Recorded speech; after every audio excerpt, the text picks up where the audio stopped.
my next guest is actually a really good friend of mine who I had on the Allie You show back in 2012, 2011 maybe. And so at the time, Steve was in Chicago and came down to San Diego, and since then has moved to San Diego and made it his home here with his family. And I'm so happy about that because he is one cool dude. And Steve, you don't have that in your bio, one cool dude. I'm gonna add that now. Okay, so let me just tell you the official bio, and but first I want to say is that Steve he's the reinvention expert. He's written a book about helping people to reinvent their lives, but also he is one of the most amazing marketers I have ever met. There's certain people that just have a marketing brain, right? It's just the way that their mind works and looking at things and really analyzing them, and Steve is like that. So again, Steve is known as the world's foremost reinvention expert, famous for helping individuals and corporations become exceptionally clear on their what. And that is the one thing that they were created to do, which you all have that. His practical, no-holds-bar approach to life and business propels his clients towards achieving massive profitability, while also cultivating a life of purpose, conviction, and contribution. A 25-year entrepreneur. I got 5 years on you, Steve. But you're old school like me, right? So Steve is the chairman and founder of Liquor.com. So I'm sure many of you have been customers of Steve. Online pioneer who launched on CompuServe's electronic mail in 1993, back when we had the horse and buggy. So New York Times bestselling author of What Is Your What? Discover the one amazing thing you were born to do, author of the Business Technology Book of the Year, Internet Profits, the world's leading experts reveal how to profit online. Host of the #1 rated radio show and podcast, Reinvention Radio, and I actually have that on my website, an interview that I did with him on that amazing show. He is an international keynote speaker and in-demand media guest who's appeared on CNN, Huffington Post, Entrepreneur on Fire, and countless other media. Are you on the edge of your seats? Let's bring on Steve Olsher. Woo! Thank you. Hey. Hi. How are you? I'm so good. Oh, you look amazing. Thank you. I'm just, you know what? Let's bring that over a little bit because you're like there, so far away. Yay. I'm really happy because we're online. We had some technical challenges. You know, you've never had that before, have you? Technology, I've heard of it. Yeah.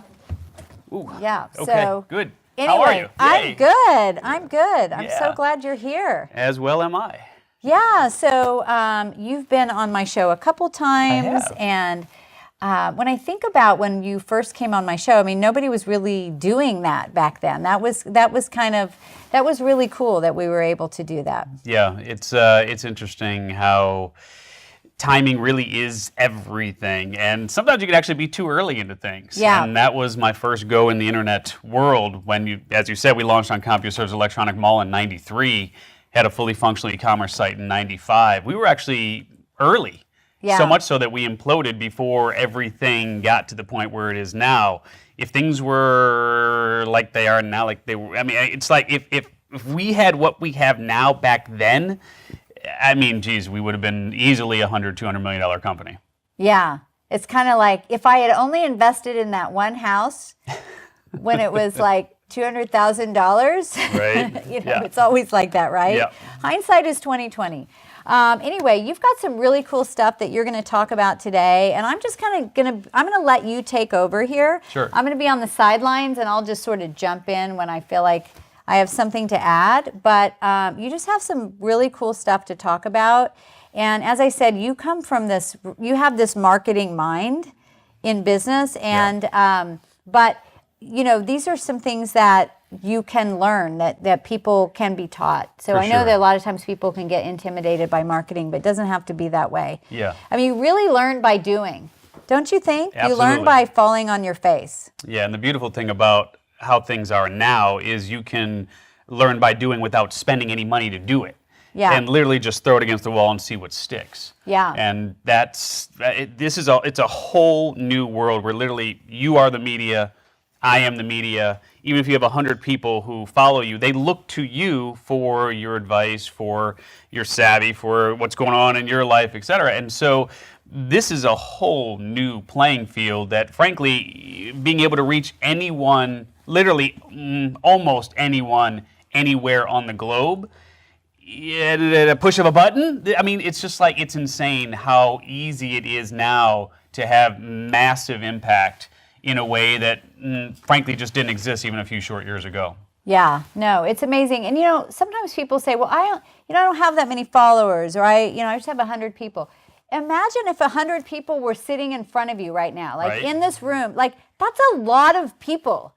I mean, that's amazing. Yeah, really. So, really value every single one person. Yeah, we kind of get caught up in the numbers. And it's like, I think about it. Some of our shows, you mentioned Reinvention Radio, some of our shows get thousands of downloads. Others get hundreds of downloads. And it's just like, you think about it, it's like, man, you get caught up in the numbers. Right. But then if you were on stage, like you said, in front of 200 or 300 people, that's a pretty good sized crowd. Yeah. If you've ever tried to throw a live event, I mean, you do this all the time, 200 or 300 people paying attention to what you're doing, it's pretty impactful. Yeah, no, it definitely is. And you just impact one person, and then the ripple effect and all of the people that affects. Yeah. I'm going to just give you the remote here so you can go from there, and we'll let you. Sounds good. So what I thought I would talk about today is really just how to leverage the power of new media to get massive visibility at virtually no cost.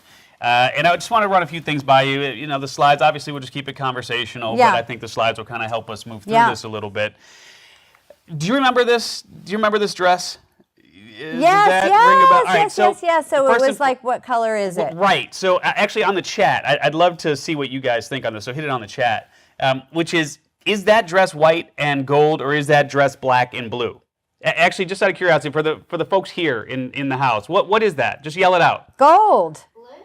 Right. It's gold. Black and blue. It's so gold. So black and blue. Right? I see it as white. I see it as white and gold. Yeah. I cannot see that as black and blue. It's not even in the realm of blue. I know. Like, I don't see it at all as black and blue. Now, people got divorced over this dress, and what's so interesting about it is this started out as a post on Tumblr. So Tumblr is a blog, channel. It started out as a post on Tumblr because there was a mom whose daughter was getting married. They were in Scotland. She was trying to figure out what to wear. She posted this to send it to a friend. It was like, should I wear this dress or this dress? And the guy was looking at it. He was going, I don't know what I'm looking at here. Is this dress black and blue, or is this white and gold? He posted it to his Tumblr account. Within short order, Wired put it on there, and there was like 34 million different. It was insane how many people were talking about this dress just because of one post on Tumblr, and it just speaks to the power of what can happen if you put something forth for the world to judge. And I'm sure, what are people saying online? Do they see it as white and gold, or black and blue? It looks like most of us see it as black and blue. God, I don't see it. You are making that up. I am not. I just see, that's the thing. I cannot see it. But anyway, the point being, you've probably heard this expression that, any publicity, you've heard this expression, right? Any publicity is good publicity. Right. Well, what I believe in the new media world is that really any visibility is good visibility, but you have to do it the right way, because there are times where you don't necessarily want that sort of visibility. Now, I don't know if you may not be able to read this from here, but this is an example of when visibility may not be a good thing. Yeah. The quote down there, it says, "Why are the drinking fountains so low in Europe?" So short in Europe. Oh my gosh. And you can imagine, no, I thought she was having a bad hangover. So she's actually, she's got her hand scooped there, and she's drinking from a bidet. Toilet. A bidet. And so that would be an example of when visibility is not a good thing. No. And I've actually seen, partners or spouses posting a picture of their significant other. That's Yeah. not okay. Got to draw the line somewhere. that would not go far. I love this one, which is I think that the scariest part about having triplets is having to be pregnant for 27 months. So Yeah, for yeah. the ladies in the room here, Yeah, I'm sure hello. you can appreciate this. So Yeah. another example of when maybe visibility isn't always Yeah, you know, great you might want to visibility. run some of those things by someone before you post. Yeah. But then, of course, you have other, movements here that are created Yeah. online. Yeah. The whole Black Lives Matter thing is an example. I mean, of course, it started out as being an in-person event where people came together for this one particular cause, but then through the power of new media, it's really taken on a life of its own. So obviously, when it's done right, leveraging the power of new media can be very, very powerful. Absolutely. So, my goal for today, more than anything else, is really to help your folks here learn how to stop being what I call the world's best kept secret. Because I know from experience and working with my own clients that a lot of folks just feel like I am this best kept secret. Like if I could just get out to the masses, and masses, of course, is a relative term. Like you said, it just takes one person to really do something impactful, do something empowering for others. So when I use that term, masses, don't get caught up in that. A mass can be, like we said, 100 people. Exactly. But ultimately, if you can get in front of the right 100 people and stop being that world's best kept secret, then that is truly where the magic can happen. Well, the thing is, we all have a limited number of people that we know, but when you put out something that is intriguing to people or just, captures their attention, think of that you're now tapping into all the people they know and then all the people they know. Yeah. So it just is exponential. Yeah. I was looking, we were just looking online a couple of minutes ago, and there are 25,000 people talking about Steve Olsher, America's Reinvention expert right now. It's like, how's that even possible? And of course, that 'Cause number he's the ebbs and dude. flows, but it just goes to show the power of that domino effect. So again, we're really just going to talk about how to gain massive visibility at virtually no cost, leveraging the power of new media. And as you know, Allison, I like to keep things interactive and conversational. So if things do come up in the chat, questions or anything, let's feel free to keep that interaction Yeah, ask going. your questions or comments, any feedback. We want to hear from you. Yeah, and so one of the things that I've become very clear on is that the more visible you are, and I know you can speak to this as well, and I'm sure a lot of you guys can speak to this as well, which is the more visible you are, the more you have credibility and the more you're seen as an authority in your niche, etc. And so ultimately, the more credibility and authority you have, you're going to have more leads, you're going to have more enrollment conversations, you're going to have more speaking gigs, which ultimately leads to more revenue and whatever else is a priority on your list. So most coaches and authors and small business owners that I know struggle to get the visibility that they deserve. And I'm sure you speak to this quite a bit, which is for a fact that you cannot scale your business if you don't have visibility, period. It doesn't matter what business you are in or what industry you are in. If you don't have visibility, you cannot scale your business. Right. You've got to find a way to get in front of people. There are people out there that want to work with you, but they don't know where you are. Yeah, and unfortunately, it's really not getting any easier to get that visibility because, as we know, I mean, you can speak to this. I'm sure a lot of you can speak to this. Email open rates, what are they doing? Are they going up or they're going down? Yeah. I mean, we know that they're diminishing. Social media engagement. Because there's a lot of noise there. Because there's a lot of noise and people are burnt out. Yeah. You got people turning off email altogether. Yeah. Same thing with social media. Social media engagement is actually down overall. CPL, so a cost per lead. So to bring a lead into your business, to bring a highly qualified, a targeted lead into your business as someone you can talk to about a product or a service and have that potential enrollment conversation, to get that lead, those costs are rising. It's costing more and more to get someone in conversation with you who is a highly targeted prospect. Time spent online overall. If you look at the numbers, I'm not going to throw stats and graphs at you, but overall, the numbers are actually dropping in terms of the number of hours that people are spending online. And the old media tools, like the radio or television or newspaper or print, those sort of things, those, of course, are costly to use that media. And frankly, it's pretty darn ineffective. And it's not trackable.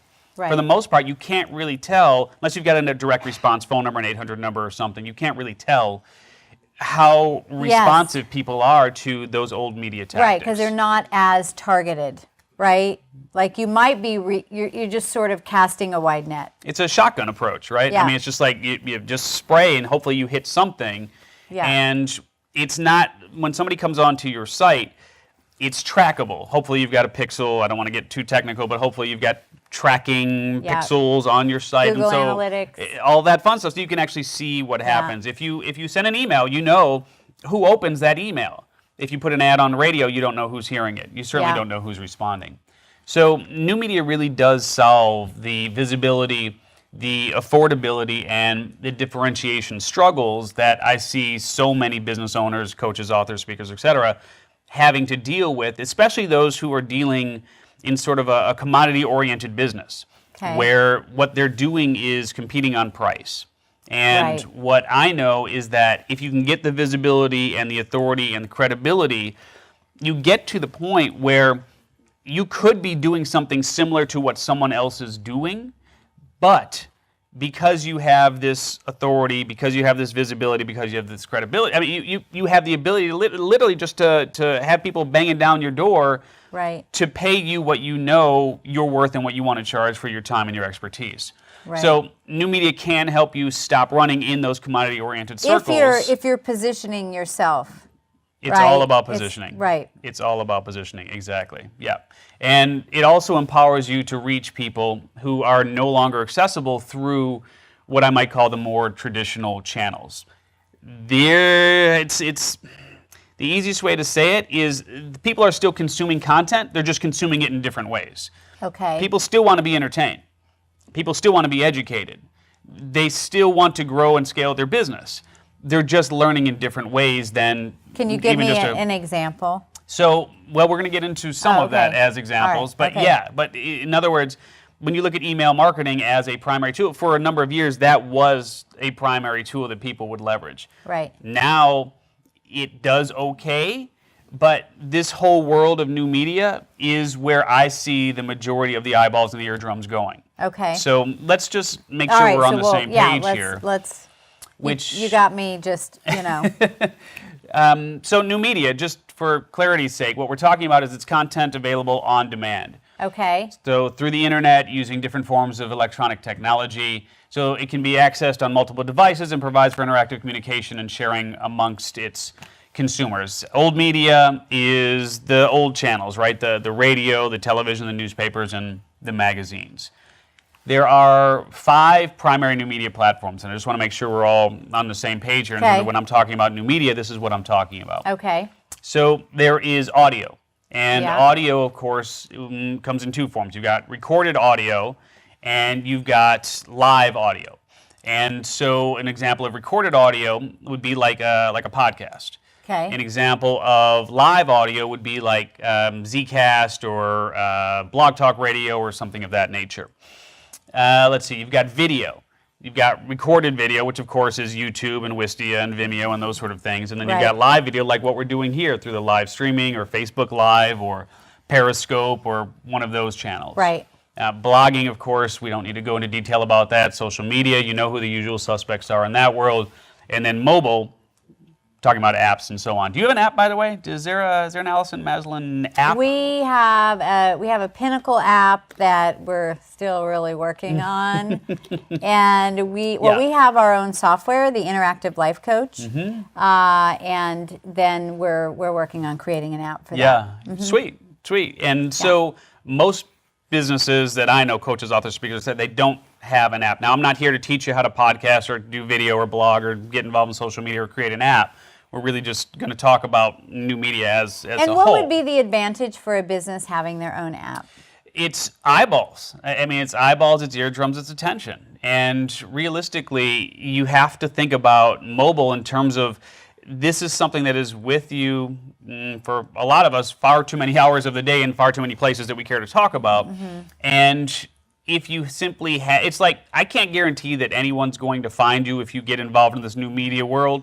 If you have a show, let's say, but I can tell you that if you don't have a show, there's a 100% chance that no one finds you because you're not there. So with mobile, it creates a more intimate type of relationship with your audience, and frankly, it's a lead generator. It's an opportunity to get prospects into the conversation with you. They may never turn into customers, but they might.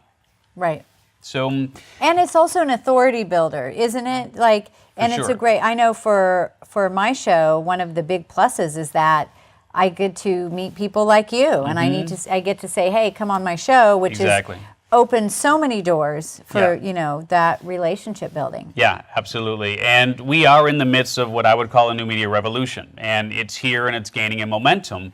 When you think about the folks in the past who really had the ability to make stuff happen with just simply broadcasting their brilliance, you had the Oprahs, you had the Larry Kings, the Howard Sterns, etc., who, if you went on a show as an author, like on an Oprah show, you could expect to sell thousands and thousands and thousands of books. Mm-hmm. Today, that power doesn't lie in the hands of people like the Oprah and the Larry Kings and etc. anymore.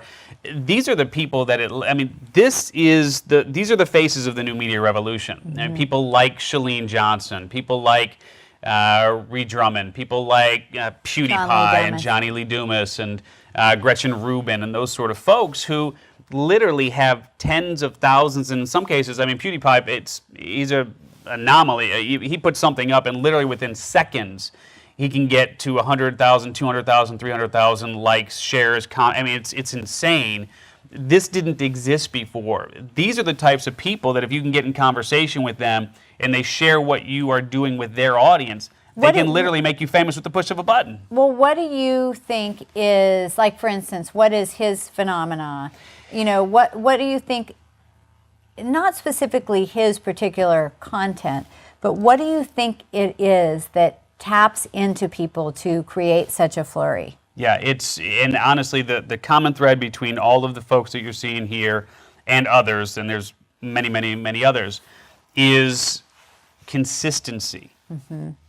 Because ultimately, that's their job. They have gotten to the point where our job is to create entertaining, educational content. In some cases, like a PewDiePie, it's just simply entertaining. And in the case of a Chalene Johnson, it's entertaining and it's educational. But it's consistency, and it's also understanding who the people are that you want to serve. We're not going to get into the what is your what stuff, but the third part of the what is your what framework is really understanding the people that you're most compelled to serve. I was on John Lee Dumas' show. He was on my show, and we went to get something to eat afterwards, and we were just chatting. And I was talking to him about his, success with this podcast, because he started like everybody else. He didn't really know what he was doing. He just stuck up a microphone, and he made this commitment that he would do his podcast every day. His podcast is every single day. Mm-hmm. And he batches it, by the way, so he does it on one right. day. He does and several. Then releases daily. Right, but what he told me was that the statistics from and I don't know where this comes from, but the company that actually hosts the podcast, I'm sure there's different ones, shows that it's like, less than 10% of the people that start a podcast. Oh, I've got that in here. Oh, you do? I do. Really? Yeah. So that actually stay with it. That actually, so part of it is that, and what he said was in the beginning, nobody was listening. And you have to be on there for a long time that nobody's listening and stay with it anyway. And after a while, you'll get one viewer or listener and then another and another. But and that's really anything in success, right? Sure. As human nature, we want fast results. We want our medicine to work fast. We want our, whatever it is, we want instantaneous results. And if we're not getting it, then we want to quit. Yeah. And so... But it also speaks to the power of when you look at those who have been successful in this new media world, oftentimes what they are doing is speaking to a specific subject. Very few are able to go broad with it. They talk to, and I was in the green room talking to one of your, Steve, the guy who works with you, and we were talking about what kind of show could you create? Can any business create a show? And the answer, absolutely, 100% is yes. As a matter of fact, and we're going to get into this just a little bit, is the people who, because they pull the information, they pull the content. And because it's you got broadcast like radio, right? That's just broadcast. They put it out and they just simply throw it out, and whoever tunes in, they get what's coming out at them. With new media, people actually select what they want, and they pull it. So you know that if somebody's saying, I want to learn about this, or I want to hear what this person is saying, then the odds of them being interested in that topic is 100%. It's 100%. And you don't have that with any other media. Otherwise, they're not going to waste their time watching it. If you're not interested in learning about the evolvement of alligators, then you're not going to click on that show. Yeah, right? one of the most popular shows actually is a show by Orvis, the outdoor company, Orvis. Yeah. They do a show about fly fishing. Oh, yeah. Right? And oh, it's man, I'd be all over that. Well, but that's the thing, right? Yeah, I could see. Me too. I can't even imagine what that show is about. It's like, okay, we didn't catch anything. Hold on. Okay, we didn't catch. It's like, what can you even do a show about? But think about the people who pull that show and they listen. It's like, can you sell a fly fishing product to the people who listen to a fly fishing show or podcast? Yes. I mean, 100%. Yeah. Because why else would they listen to a show? So it doesn't matter what industry you're in. You could do a show on anything. You could. And if it doesn't work, throw something else at the wall and see what happens. But to Johnny's point, you definitely have to be patient with it. But this is, in my opinion, really the single most important change in the history of content creation and distribution. And it is what today's influencers and forward-thinking companies are leveraging to gain massive visibility at virtually no cost. Do you know this logo? I'm going to just test you here for a second. I'm going to quiz you. Is that the Dollar Shave Club? That's Dollar Shave Club. Yep, that's very good. So that's Dollar Shave Club. Dollar Shave Club sold recently. Did you hear this? Yeah, for like a billion dollars. $1 billion. $1 billion. Unilever Only a bought billion? them. Only $1 billion. I know, right? Why would Unilever pay $1 billion for Dollar Shave Club? The answer is because of the conversations that they're having with people that Unilever can't reach with their old school methods. They're not paying for Dollar Shave Club so much as they're paying for the relationships in that new school world. That one video that Dollar Shave did, which is the same video on there today on their website. Mm-hmm. That one video, if you haven't seen it, go to dollarshaveclub.com or something like that. And we actually showed that at our Blast Off event. It's hysterical. It is. And he's just really saying it like it is. It's so real. And talk about a viral video. I think that video was the movement behind their razors. It's a company culture. And that's the other thing too, is like, don't do something that doesn't reflect who you are and what your culture is. The show, whatever it is, or the videos or the blogging, it doesn't matter, the app, it should reflect your company culture and your personality, and that is what they were so good at. That's not what Unilever does. Unilever doesn't have a personality through its brands. So they bought a personality. They bought a personality. Get a personality. Right? Yeah. Jet.com, same thing. I mean, just a few years ago, they started Jet. Do you know what happened to Jet? Did you read this one? No, I did not. So Jet was bought by Walmart. Really? $3 billion. $3 billion. Jet.com, bought by Walmart. Why? Because they're having these conversations in ways that Walmart can't. Walmart is old and stoic, right? Yeah. $3 billion from $0 to $3 billion acquisition in less than 36 months. Oh my God. Yeah. That's $1 billion a year. It's $1 billion a year. I think we can, that would be a good That's a thing good to salary. model.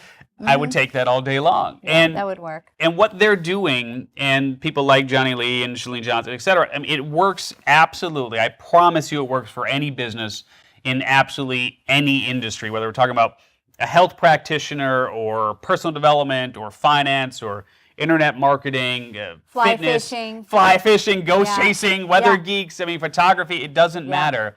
This works. I was back in the green when they were trying to challenge me, like, what kind of show would you create if you're an HVAC company, or what kind of show would you create if you're a plumbing company, or if you're a divorce attorney? I mean, honestly, it's if you've got plumbing geeks out there, like, they would be so into that, just. Well, what I said is put a bunch of people. Well, I'm not. Well, what I said was, in that case, it's just like, you think about who your biggest, best clients are. In most cases, it's probably going to be the big office buildings, right? The people who need, the big installs, that sort of thing. A $300,000 contract versus a $300 home install, something like that. You could do a show. Well, I think we're in an age, people are consumed with knowledge and learning more because we have so much at our fingertips, right? And I think, if you become, if you have more wisdom around something that you're interested in, you're going to save money, you're going to save time. Maybe you are going to build a successful plumbing company, or maybe you're just trying to save money on your own plumbing. I mean, there's just so many reasons why somebody would tune in, right? And so if you think about it from not the perspective of what you sell, but the perspective of the benefit of what you do, and you create a show around that framework, I mean, that's how I would position a show, depending on the industry that you're in. Think about this, Pinnacle members, you guys. What is a show that you could do? Yeah. It's a lot of fun. I've been doing Allie You since 2011. It's one of my most favorite things. Do we always get a lot of viewers on everything we do? No. But it's building, and it's just been a great funnel to have people learn more about our business. So, and I really didn't know what I was doing. And the other thing I want to say is when I started Allie You, that I felt very uncomfortable in front of the camera. I had been speaking and all that stuff, but to sit in front of a camera for an hour, oh my God. Yeah. But you know what? I think that's the one thing that began to finally make me a better speaker, because you have to come up with stuff to say. And so you become more able to just be yourself. Yeah. Well, and the beautiful thing about this whole new media landscape is if you're not comfortable in front of the camera, that's okay too. I mean, you have blogging as an option, Right. you have an app as an option, you have podcasting or audio as an option as well. But ultimately, and I'd love for you guys to just share the industries that you're in, share what you guys are doing, and if we can pop some of those into the chat roll, that would be great, because I think we could come up with some interesting, fun ideas for shows. Yeah, to help you guys based come up on- with show ideas. Yeah, based on what industries you guys are in. But ultimately, What are some questions coming up? Yeah, we have a ton of questions. Okay, cool. Can we shift over to that, or did you want to finish your thought? Sorry. no, don't worry about me. Let's I cut serve it the off. people. Roll with it. Okay. So, let's see.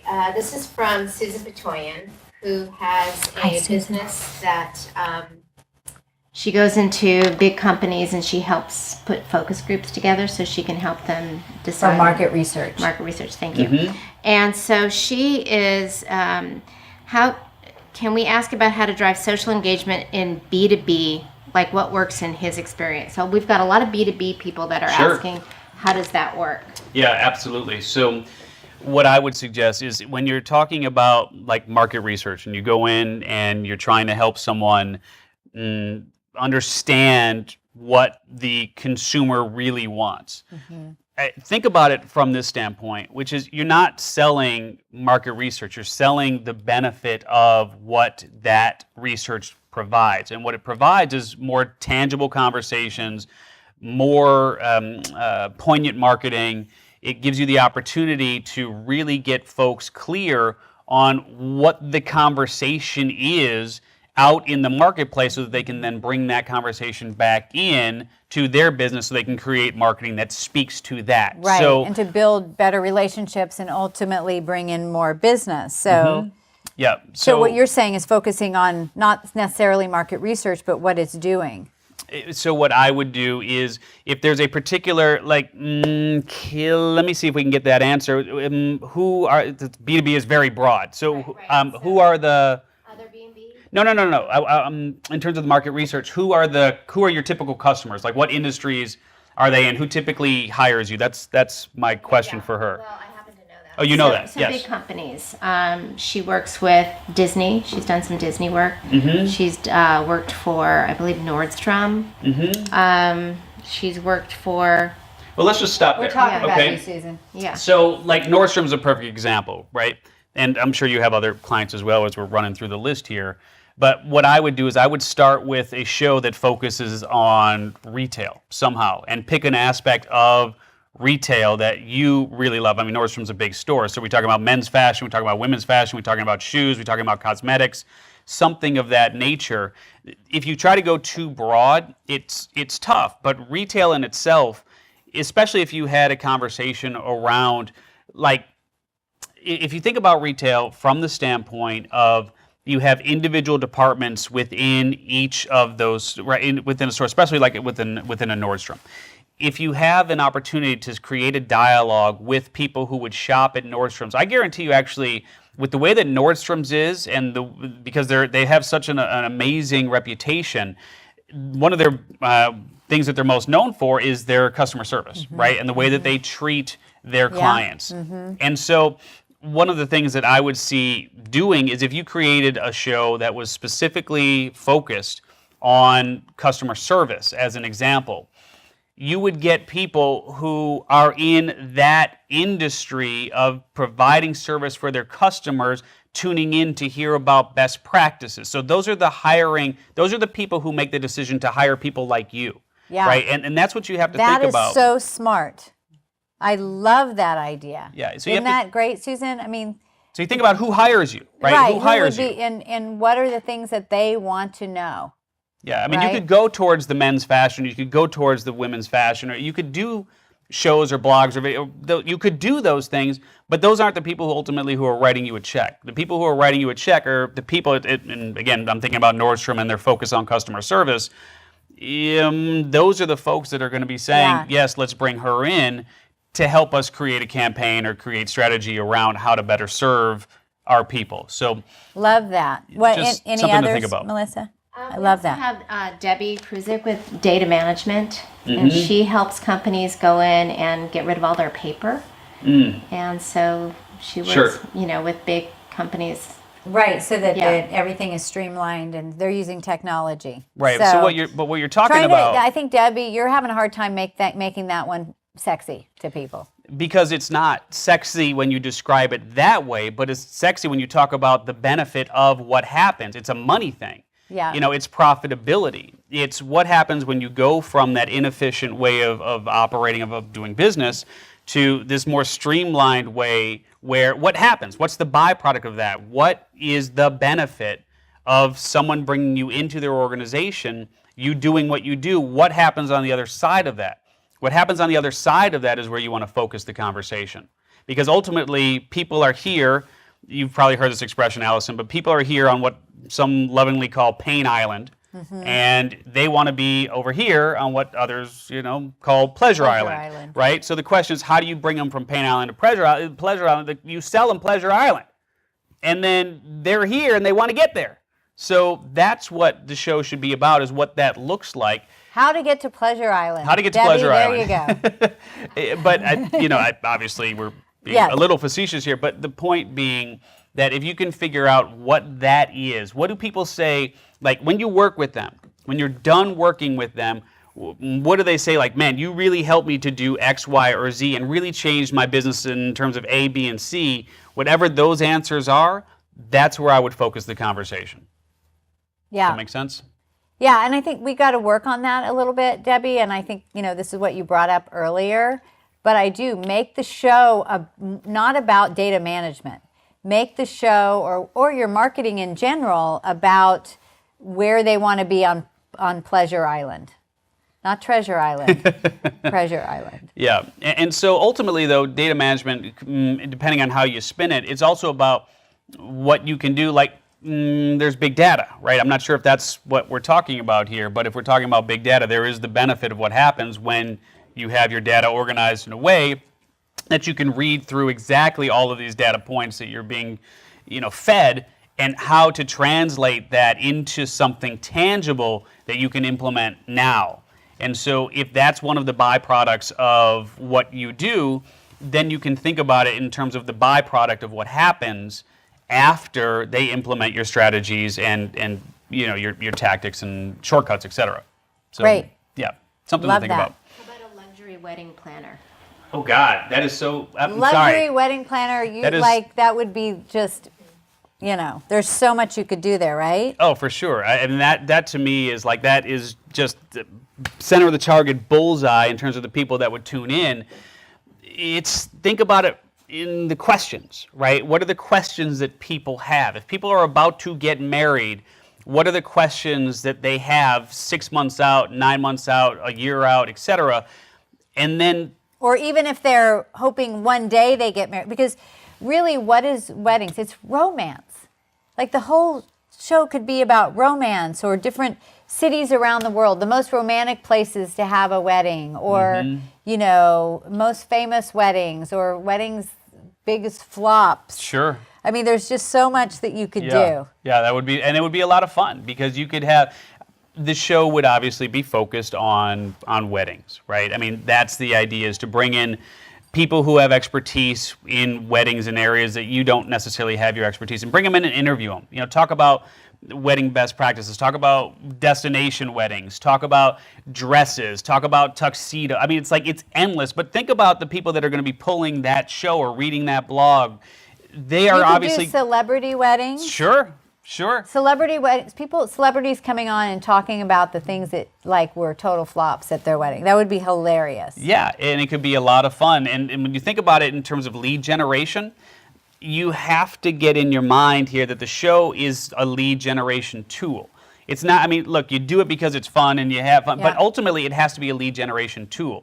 Yeah. So if you think about what you can create to get people then to provide their name and email, to say, I'm interested in X, Y, or Z, you could create like a luxury wedding, what's it, say it again? Luxury... She was a planner. Luxury wedding planner. Yeah, wedding planner. If you did a simple PDF of the top 10 most luxurious wedding destinations, and that was the PDF, that was the opt-in, that's what the page said, you know, click here to get a free guide to the top 10 luxury wedding destinations in the world, that would be something people would provide their name and email for. If they want that, they're either in the industry or they're potentially a couple that is looking to get married and may need somebody. So you got to and it would position you as the expert. This is Tiffany, right? I don't even know because it's a guest. Oh, it's got to be Tiffany. It's a guest. It must be you. I think so. Yeah. And so it would position you as the expert, and people are thinking about wedding planning. They're going to think of you because, you know, you're the one that's hosting the show. Yeah. I have two more questions Sure. here. This is a challenge question. Yay! Are you up Challenges. for it? I like challenges. We're up for the challenge. So what could you do with a cold storage construction company? Cold storage construction company. So this is the Sanchez's, and they do like, you know, any type of company that is storing food or Big box, you know, the huge big warehouses. you know, like if let's say Whole Foods had a refrigeration. Sure. So again, it boils down to who are your customers, what are they actually buying, what is it they actually need. What they need is best practices on cold storage, right? I mean, ultimately, that's what we're talking about. Now, it's not going to be the most sexy thing in the whole wide world, but it doesn't have to be. If you have 10... You're sexy, Christine, so that's all that matters. But if you have 10 people who are tuning into this and find, you know, this show or blog or whatever it is that you do on this subject, you know that, as it says on the slide, I mean, it's going to be the most highly targeted traffic you could possibly find. What I would do is I would talk about what is going on with different types of buildings, what's going on with different types of refrigeration, what's going on with different types of companies and what are they doing, you know, loading in, loading out. It's like, on the surface, it's not sexy, but it's very much in line with what it is that these folks are thinking about. And if you have a space that you're trying to rent out, do they rent space? Is that what they do? Or do they advise or what, or consult what? No, they build them. They build them, right. Yeah. Okay. So if you did a PDF as an example, because again, you want people to opt in, you know, the top 10 things to look for in a cold storage facility, or the top 10 mistakes people, you know, companies make when renting a cold storage facility. These sort of things. If somebody opts in for that report, who's going to opt in for that report? I'm not. You're not. I mean, it's like, who's going to opt in for that? There's a pretty good chance that could be a potential customer, exactly. right? So, and so you want to be creative in terms of what it is that you do, but at the same token, you are in a position where you can be very direct because ultimately you don't have to try to convince people to come in and take an interest in what you're doing. They either have an interest in this or they don't. So you can actually take a much more direct route to creating something that speaks to the questions that they have. But you could do things that are around that too, because I know you guys do some other projects, Christine. Even though that's the main thing you could do, you could bring experts in construction or some famous buildings that have been done, or maybe even, you know, the owner of Whole Foods. I don't know, I'm making this up, but, you know, somebody that has some clout that would get people to learn more about what you do. And I know, Christine, you actually got a client from Pinterest. Like, you would think, really? A cold storage client got business from Pinterest? So if you got a client from Pinterest, just imagine something this targeted, how that would do. Yeah, and honestly, and again, on the surface, it's like, that's not sexy at all. It's totally sexy in terms of, if you went to different facilities, yours and others, and shot video of what the inside of today's best cold storage facilities look like, that's the kind of thing that someone who's looking to buy that product or service, I mean, they're gonna tune it, they're gonna watch that video from, I'm not, you probably won't, but I'll watch it. You'll watch it. But the point being, if somebody's gonna watch that video from start to finish, the odds of them being a potential customer is very, very, very high. Yeah. So that's one of the things that I know I've seen in different types of industries. People go out, and even if it's not your own facility, you don't necessarily want to drive people to your facility. The fact that you have your own facilities, that's awesome, but position yourself at the epicenter of the conversation of that industry. That's what I would do. I would become known as the go-to person in that industry. Who else is having this type of conversation? Nobody. Yeah. No, I mean, but, you know, it would just, exactly. I mean, you would be at the top because nobody else is doing it. Yeah, especially if you sat down with other landlords and other developers and you brought in those folks to share what they're doing in their facilities. It's like, why would I drive business to my competition? Because you have to think about it in terms of co-opetition, right? It's like, you want to partner and understand who the other players are in your industry and work with them to create a better experience for all of your clients. Right. Oh, I love this. I love this. And, you know, I mean, I'd watch it, Christine. So, like, thank you for saying yeah, that. yeah. So, like, let's see, The Voice or cold storage. I mean, like, you know, of course, cold storage. So, long story short, I mean, new media really does empower you to reach almost anyone, anywhere in the world. And I just want to share a few important facts. We're going to talk about some of this stuff, and just cut me off when I start going long here, because this obviously, with the questions and everything else, right? Yeah. we can talk about this for days on end. Yeah. But let me just share a few of these, which is, number one, in the next 5 years, iTunes is, and I'm going to explain why these matter to you, but iTunes is going to surpass 1 billion active users. Number two, more than 250 million cars will have Wi-Fi as a standard accessory. And number three, autonomous cars are going to become a reality. You can be in denial about it, but it's going to happen. Oh, let me just say something about that, because you all saw Peter Diamandis speak at my Blast Off event, and I just saw him speak again recently, and he said, anyone that is 5 years old today will never drive a car. My kids will. I don't think my 10-year-old will. Everyone will be in an automated car. I know that is freaky for us control freaks, like that's like seriously, but it is going to disrupt so many industries. For sure. Right? Across the board. Yeah. Across the board.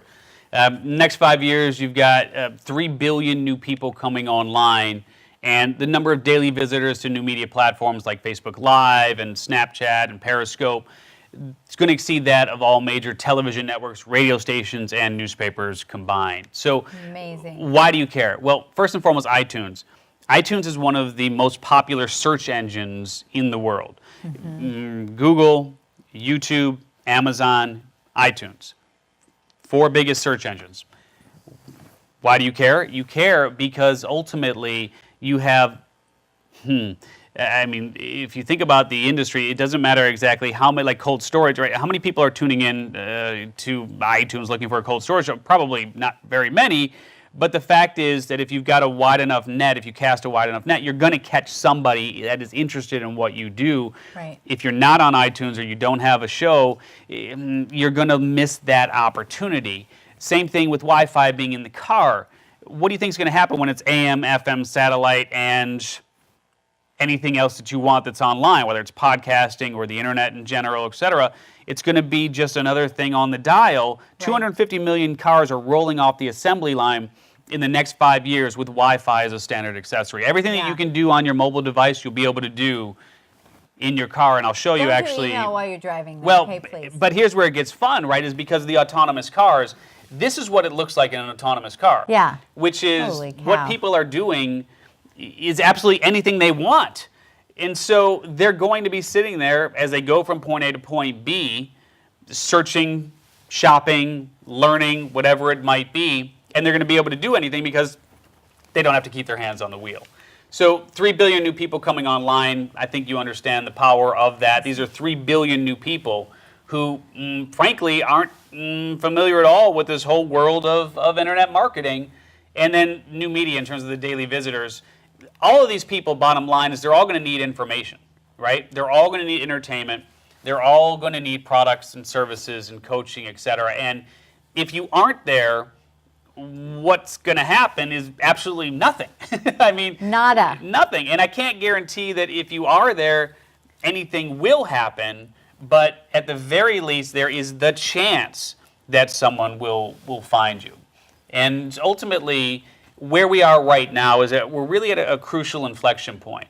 You know, if you look at the bell curve here, and they're at the 5 stages of adoption with the innovators who start out taking on the new technologies, the early adopters, the early majority, the late majority, et cetera.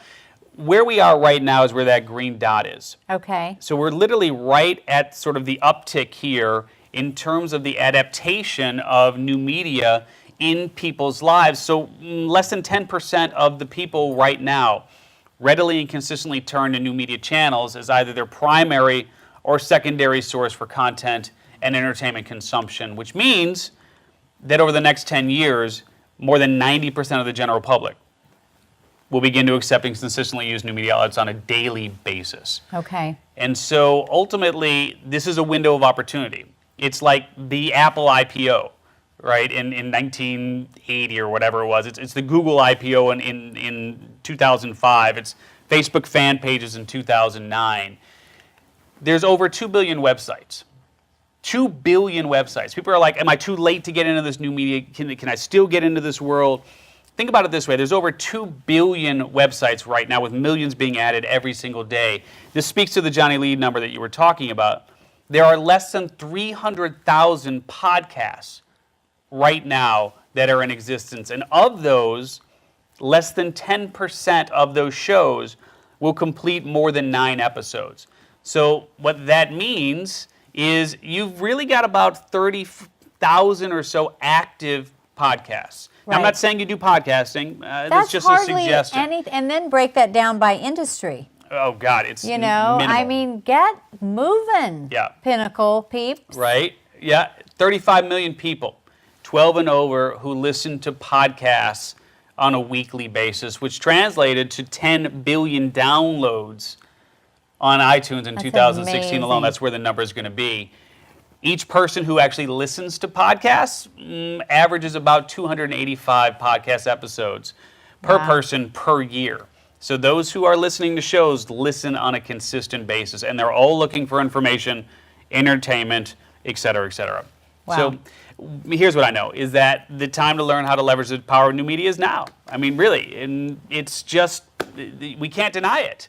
It's like the ship. It's not necessarily still at the dock, but the rope is still on. Yeah, this is such a great opportunity, and I love looking at it this way. And we kind of got to move things along here because we're a little bit behind time. But